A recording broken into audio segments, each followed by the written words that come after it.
Bismillahirrahmanirrahim. Me emrin e Allahut mëshiruesit mëshirbërësit. Bujaria të lartëson, ajo të ngrit dhe të fisnikëron. Allahu e don atë dorë që jep. Patyshim që Allahu e shumë fishon pasurinë tuaj kur ju jepni në rrugën e Zotit të madhëruar për të zgjidhur brengat dhe hallet e njerëzve të cilët janë të sëmurë apo të pllakosur dhe të sprovuar nga varfëria. Të gjitha besimet e shpallura e rekomandojnë bujarinë, kurse gjykojnë egoizmin dhe kooperacimin. Ndërka që Islami këtë e thekson në veçanti. Në fenë islame disa dhënie janë bërë të obligueshme për secilin antar të saj, ndërsa disa të tjera janë të obligueshme vetëm për më të pasurit. Në esencë, të gjitha këto dhënie shprehin bujarinë e cila e nxit besimtarin të shpërndajë dhe ta ndihmoj vëllain apo të afërmin e vet. Allahu xhalla shanu thot: "Lan tanalu al-birra hatta tunfiku mimma tuhibbuna wama tunfiku min shay'in fa inna Allaha bihi alim." Kur nuk do të arrini sinqeritetin e plot me besim derisa të mos e jepni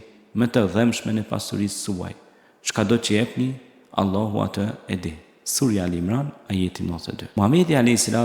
thot: "Njeriu bujar është afër Allahut, afër njerëzve dhe afër xhenetit, por larg xhehenemit. Kurse kooperacia është larg Allahut, larg njerëzve dhe larg xhenetit, por afër xhehenemit." Sadakaja i shlyen me katet e vogla sikur uji zjarri. Nuk është besimtar i vërtet ai që e zën nata të ngopur, ndërsa e di se fqiu i tij e ka zënë nata të uritur. Sadakaja, bamirësia, bujaria i largon sëmundjet, shton pasurinë, na lehtëson jetën. Pejgamberi alayhis salam i mësonte vazhdimisht shokët e tij që të jenë bujar, të japin, sepse dora që është e hapur edhe jep dhe merr, kurse dora që është e mbyllur nuk jep, por as nuk mund të marr. Padyshim që kooperacia do të jetë errësirë në ditën e gjykimit. Kooperacia është errësirë në këtë botë dhe në botën tjetër.